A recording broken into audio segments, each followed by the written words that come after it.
تو ہمارے سارے پکوڑے والوں کو شوق چڑھا ہوا رمضان آئے پکوڑے وکن گے، سموسے والے آندے پہ رمضان آوے سموسے وکن گے، جتیاں والے آندے پہ عید آوے جتیاں وکن گیا۔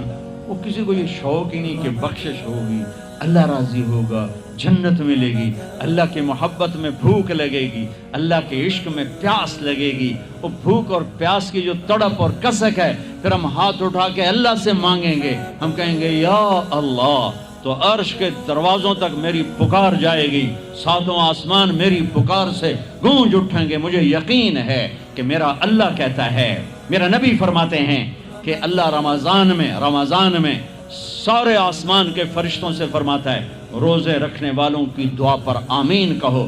عرش کے فرشتوں سے اللہ فرماتا ہے میری تسبیح چھوڑ دو، رمضان کے روزے رکھنے والوں کی دعا پر آمین کہو، آمین کہو۔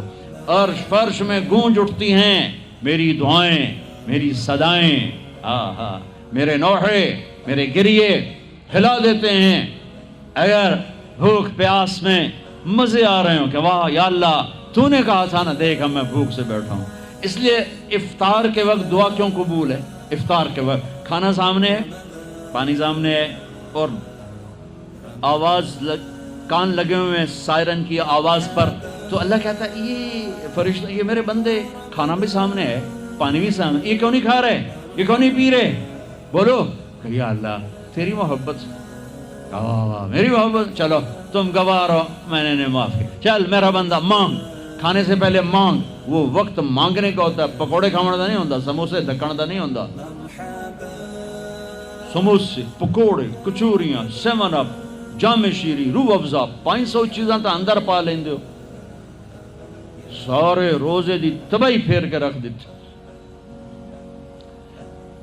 ایک مہینے کے لیے اوور آلنگ ہے، ٹیوننگ ہے، ٹیوننگ، تھوڑا کھاؤ، تھوڑا کھاؤ، تھوڑا کھاؤ، ٹھنڈے شربت مت پیو، ٹھنڈے شربت مت پیو افطاری کے وقت، بعد میں پینا تو پی لو، این افطاری کے وقت اپنے اوپر ظلم مت کرو۔ سارے دن کا انجن گرم ہے، ایک دم اس کے اوپر برف پھینکتے ہو، تھوڑی دیر صبر کر کے سادہ پانی پی لو، نماز پڑھ لو، پی لو، جام شیری پیو، سیون اپ پیو، جو مرضی پیو، ٹھنڈا پیو، گرم پیو، جو مرضی پیو، لیکن این روزے کے وقت بچو تلی ہوئی چیزوں سے، کراری چیزوں سے، مسالے دار چیزوں سے، ثقیل چیزوں سے بچو، ہلکا پھلکا رکھو پیٹ کو، ہلکا پھلکا،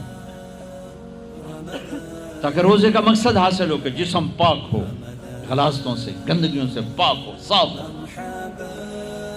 ہاں، اور اپنے دل کو بھی صاف۔ رمضان میں سب کی بخشش ہو جاتی، سب کی۔ 4 نہیں بخشے جاتے، 4 آدمی نہیں بخشے جاتے، 4 قسم کے مرد عورت، سب کی بخشش ہو جاتی، سب کی۔ 4 اللہ تعالی ہماری حفاظت فرمائے۔ کسی بھائی میں یہ عیب ہے، ابھی سن کے توبہ کر لینا، شراب پینے والا، مستقل شراب پینے والا، رمضان میں بخشش نہیں۔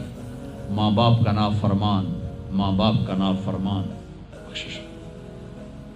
ماں باپ کے نافرمان کے لیے تو میرے نبی نے کہا کہ اللہ ہر گناہ کی سزا موت کے بعد دے گا۔ ماں باپ کے نافرمان کو یہیں سے شروع کرے گا اور آگے تک لے کے جائے گا، یہاں بھی سزا دے گا اور آگے بھی سزا دے گا۔ صرف ایک گناہ دنیا میں ایسا ہے، کفر شرک کی سزا بھی موت کے بعد، زنا شراب جوے کی سزا سود کی موت کے بعد ہے۔ ایک گناہ ماں باپ کی دل آزاری، دل دکھانا، اللہ یہاں سے یہ سزا شروع کرتا ہے اور آخر تک پہ چلاتا ہے اس کو۔ میرے نبی سے پوچھا گیا یا رسول اللہ قیامت کب آئے گی؟ آپ نے کہا اللہ کو پتہ ہے۔ کہ کوئی نشانی بتائیں؟ کہ جب ماؤں کو ذلیل کیا جائے گا قیامت آ جائے۔ ماں باپ کا نافرمان۔ تیسرا کون ہے؟ رشتہ داروں سے لڑنے والا، کبھی بھائی سے لڑا، کبھی بہن سے لڑا، کبھی خالہ سے، کبھی چاچے سے، کبھی مامے سے، کبھی تائے سے، کبھی پھوپھی سے، قریبی رشتوں سے لڑنے والا اور تعلق توڑنے والا، اس کی بخشش نہیں ہو۔ چوتھا کون ہے؟ کینہ رکھنے والا، کینہ، شحن، ایک ہوتا ہے بغض، ایک ہوتا ہے کینہ، شحن، بغض، شحن۔ بغض کیا ہے؟ بغض کیا ہے؟ کہ مجھے انصر بھائی سے نفرت ہے، یہ بغض۔ اور کینہ کیا ہے؟ کہ میں ان کو نقصان پہنچانا چاہتا ہوں، نفرت کے ساتھ ان کے ٹانگیں کھینچنا چاہتا ہوں، اس کو کینہ کہتے ہیں۔ تو یہ 4 برائیاں معاف نہیں ہیں. ہاں کوئی توبہ کرے تو سب معاف ہو گیا، سب معاف ہو گیا، سب معاف ہو گیا. تو اللہ نے ہمیں رمضان کا مہینہ دیا ہے، جہنم کے دروازے بند ہو جائیں گے، جنت کے دروازے کھل جائیں گے، فرض 70 فرض کے برابر ہو جائے گا، نفل فرضوں کے برابر ہو جائے گا. تراویح کے ہر سجدے پر 1500 نیکی لکھی جائے گی، ہر سجدے پر 1500 نیکی لکھی جائے گی. 20 رکعت 40 سجدے 60,000 روزانہ. یہ تمہارے کلب پٹھا جا نہ ہے کی نہ ہے میں نے حالی تھی نہیں سر لگی یہ تھی ہاں دیکھی ہو، چلو جڑا بھی نہ ہے ٹھیک. یہ بہت بڑا کلب مجھے نظر آیا. یہ یہاں باہر ایک چھوٹا سا پرچہ لگا دیں کہ جو یہاں آ کے تراویح پڑھے گا ہر سجدے پر اس کو 150 روپیہ دے، 150 چھوڑو 15 روپے دیے جائیں. ہر سجدے پہ 15 روپے دیا. ایتھے ویکھا جی لڑائیاں کیویں ہوندیاں. اے سارے پوترے دادیاں نو چاہتے لے آون گے، دوترے نانیاں نو چاہتے، نانی ٹر اج تراویح تینوں پڑھاون. دادے نانیاں نو پوچھدا کوئی نہیں، انہاں دی عید ہو جاونی. تسی ایتھے اعلان کر کے لکھ دیو بھئی جڑا ایتھے آوے گا انہوں اسی فی سجدہ 15 روپے دیواں گے. ایتھے پھر چھوٹے ویکھے جے کیویں چل دے. او میرے نبی، او میرے نبی، او میرے محبوب، او میرے پیارے اور میرے اللہ کے پیارے دلارے راج دلارے، وہ کہہ رہے ہیں او میری امت 1 گھنٹہ لگا لو، 1 گھنٹہ 40 سجدے، ہر سجدے پہ 1500 نیکی، 60,000 نیکیاں. اور ہر سجدے پر جنت میں ایک سرخ یاقوت کا محل، اور ہر سجدے پر جنت میں ایک درخت جس کے نیچے 100 سال گھوڑا دوڑ سکتا ہے. اتنے تھوڑے وقت میں اتنی کمائی. اب 8 تراویح پڑھ کے آدھی مسجد خالی جا رہے. کتھے جا رہے ہو؟ کی کرن جا رہے ہو؟ کوئی کام نہیں. 8 پڑھ کے جوتا اٹھا کے جا رہے ہیں. اے بھائی پڑھ دو، سال کے بعد آیا ہے موقع اللہ سے لینے کا. اور ہر سجدے پر یہ کچھ اللہ دے رہا ہے. اور پھر جب آخری رات ہوتی تو اللہ فرماتے ہیں میرے فرشتوں، میرے بندوں کی رات کی تراویح اور دن کا روزہ، اس کے بدلے میں نے ان کے پچھلے سارے گناہ معاف کر دیے. اور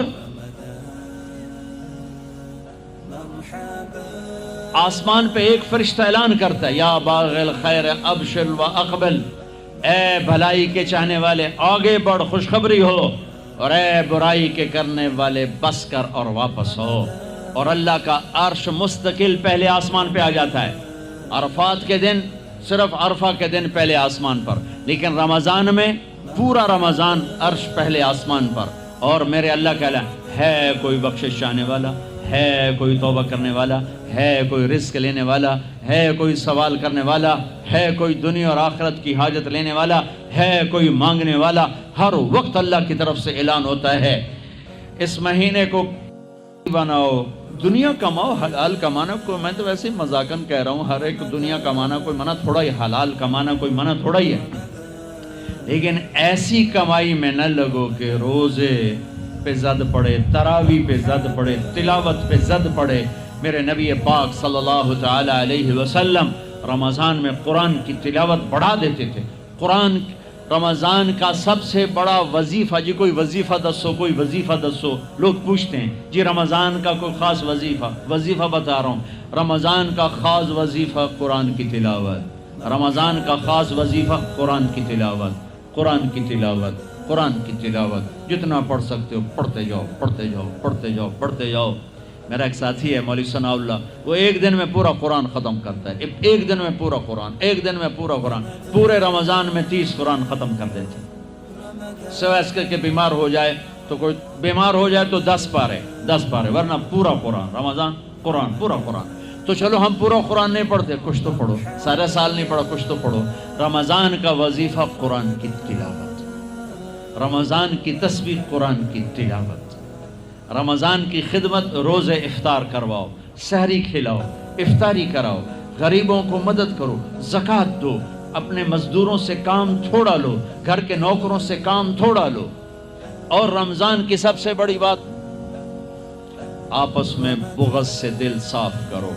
لڑے ہوئے ہو رمضان آنے سے پہلے جیسے لوگ حج پر جانے سے پہلے نہیں فون کرتے ہیں، صلح کرتے ہیں، اتنا ہی ضروری ہے رمضان سے پہلے میں دل صاف کر لوں، میں معاف کر دوں، میں معافی مانگ لوں. زیادتی کی ہے تو معافی مانگ لوں، کوئی معافی مانگنے آیا تو معاف کر دوں.